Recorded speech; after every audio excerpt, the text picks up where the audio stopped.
All right. Good evening, and thank you all for being here this evening. Just wanted to introduce a few key people. We have our Assistant Chief Ty is here, Deputy Chief Hampton, COO Lisa Gordon, Chief of Staff Odie Donald, Deputy COO Chandra Burke. We also have our Public Safety Chairman of City Council, Dustin Hillis, Larry Norwood, Howard Schiff, Howard Schiff, and JP McIntyre, and our CFO, Mohammed Bala, and a number of others, Peter Amon included. I'm here tonight because I'm pleased to announce two major arrests in connection with two separate homicides that occurred this week or in recent weeks, but the homicide arrests occurred today. Today, in cooperation with the DeKalb County Police Department, the Atlanta Police Department took into custody 23-year-old Antonio Brown, who is the suspect in the tragic killing of 77-year-old Eleanor Bowles, right here in Buckhead. Mr. Brown is currently being questioned by APD detectives in this case. In a separate matter, APD has taken into custody a third suspect in the investigation of the double homicides of 12-year-olds and 15-year-olds at Atlantic Station last month. This suspect is a 16-year-old juvenile out of Clayton County. And so as our community continues to process these atrocious crimes, I also want our residents to know that these violent criminals are being apprehended and will be brought to justice. These arrests are due to the extraordinary police work of the men and women of the Atlanta Police Department and our partners. They're also made possible by extensive cooperation and support of the community, who has given us a lot of support and has answered our call in these vital investigations. In the case of Mr. Brown today, we put out a call to the public just yesterday, Chief Hampton and others, asking for help identifying the person of interest in a camera footage. Today, a resident spotted Mr. Brown and contacted the Atlanta Police Department, who were able to make an arrest. This arrest occurred in less than 24 hours from when we put out the information regarding this person of interest. As I've said time and time again, Atlanta is a group project. And when we have horrific, horrible incidents like this, it is important for us to come together and to act. And so what I said after the heartbreaking shooting of those young people at Atlantic Station a month ago holds just as true today when a senior citizen is killed. When something like this happens, the entire village is impacted and the entire village is called upon to support.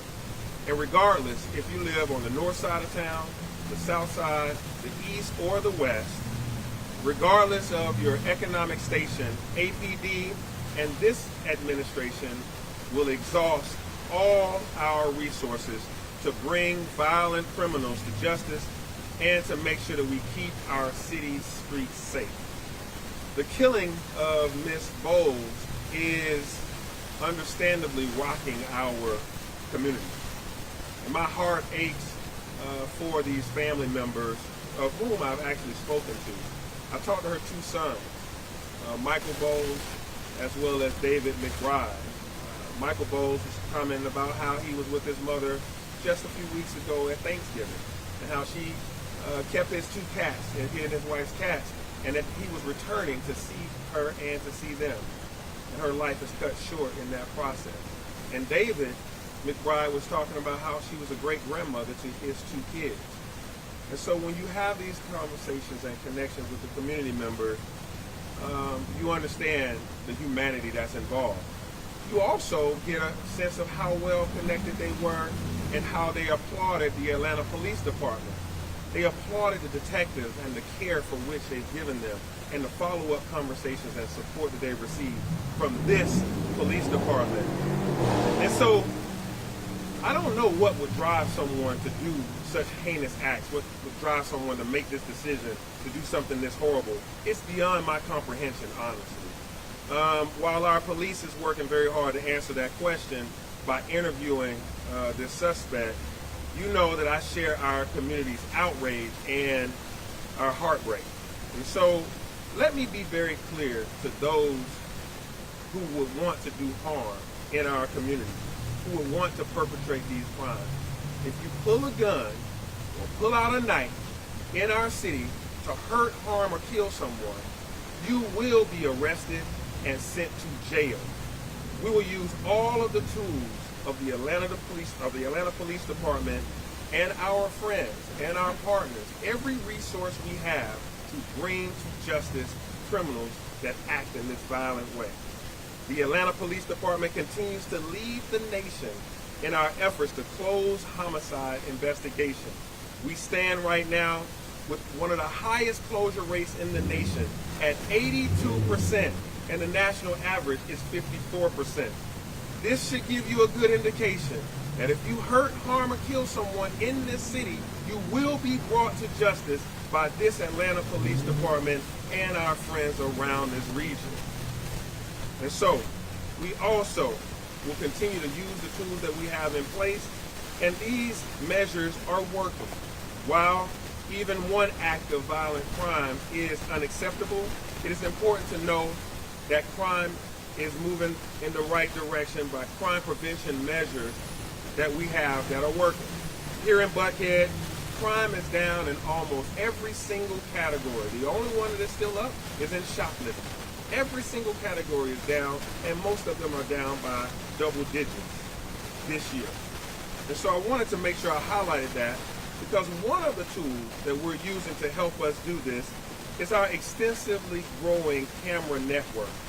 The camera technology has greatly aided us in both of the cases that saw arrests occur today, the one from Atlantic Station and the one of Miss Eleanor Bowles.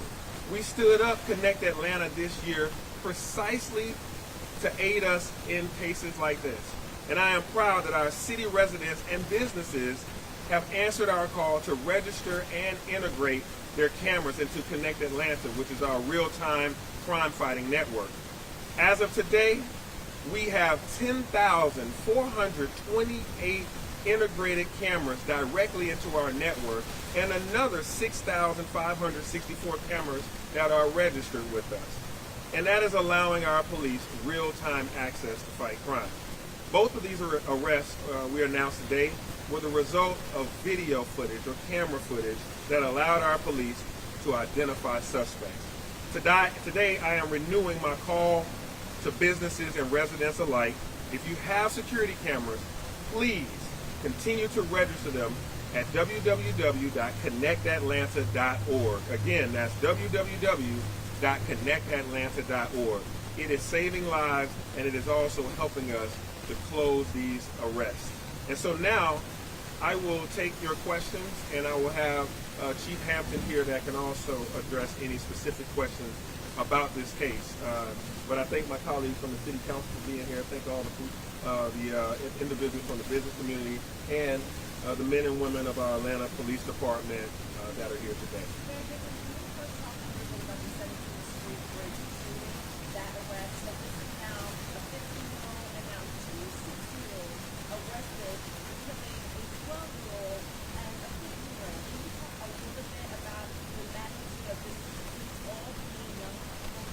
Yeah, absolutely. And I'll let Chief give some of the specifics on it. But, this is heart-wrenching. I mean, for me, I grew up here as a kid in the city of Atlanta. I went through my teens and was able to go off to college and live a full life. My mother is proud, and she's been proud of me and able to, see me grow. And here we have a 12-year-old and a 15-year-old whose lives were stopped short at the hands of a gun by individuals hanging out past curfew at Atlantic Station.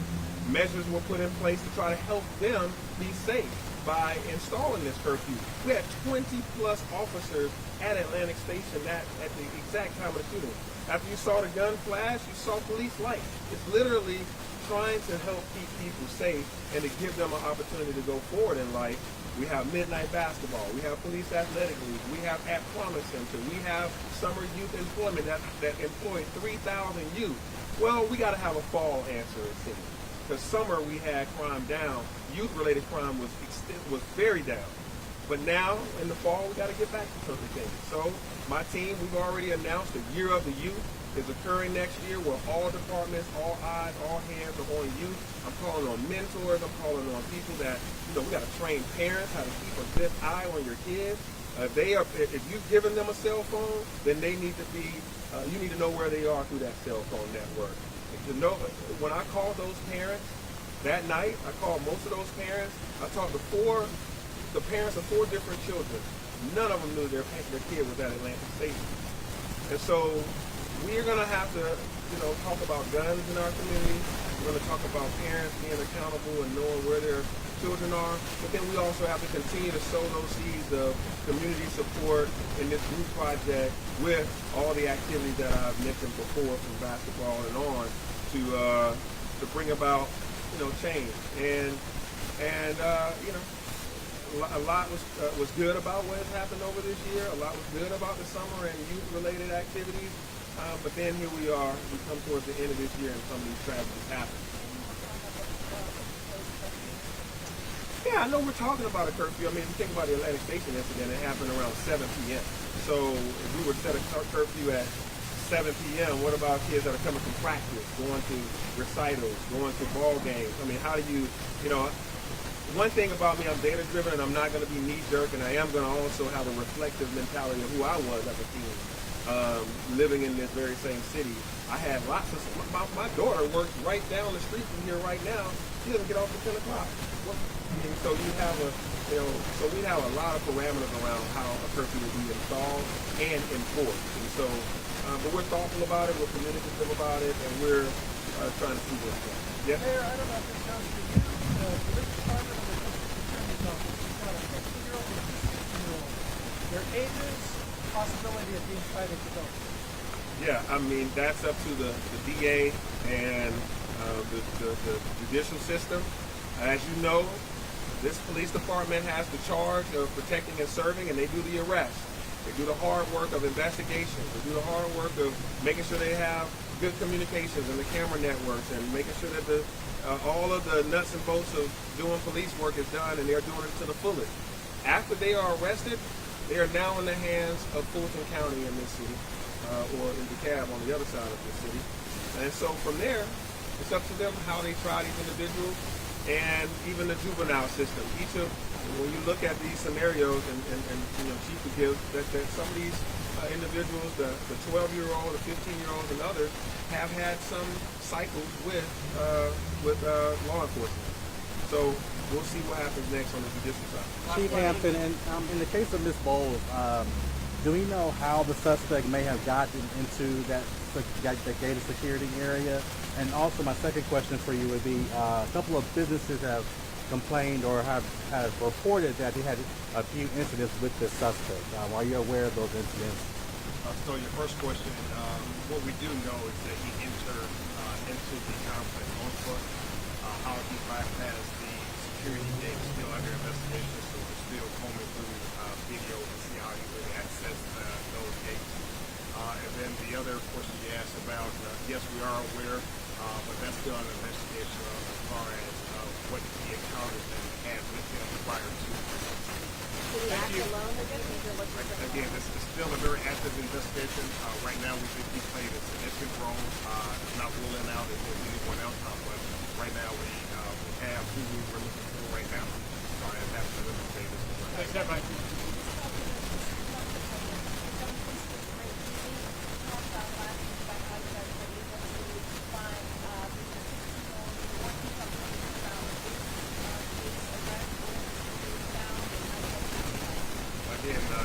Detective Shepard, as I said before, is going to make sure that we bring everyone to as quickly as possible.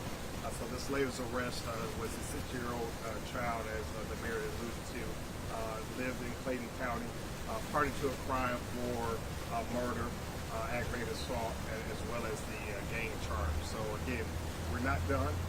We're still investigating, and again, we will hold anyone responsible for the death of the two. Are you saying these are gang related? Again, they were charged with the gang statute. And again, as far as you know, I always say a don't try a lot of this information in public. We have to respect the process. I don't want to share a whole lot, but again, Mayor, I have one more question for the mayor. Mayor, can I ask you one more question, sir? Mayor Dickens, can I ask you a question? you already did.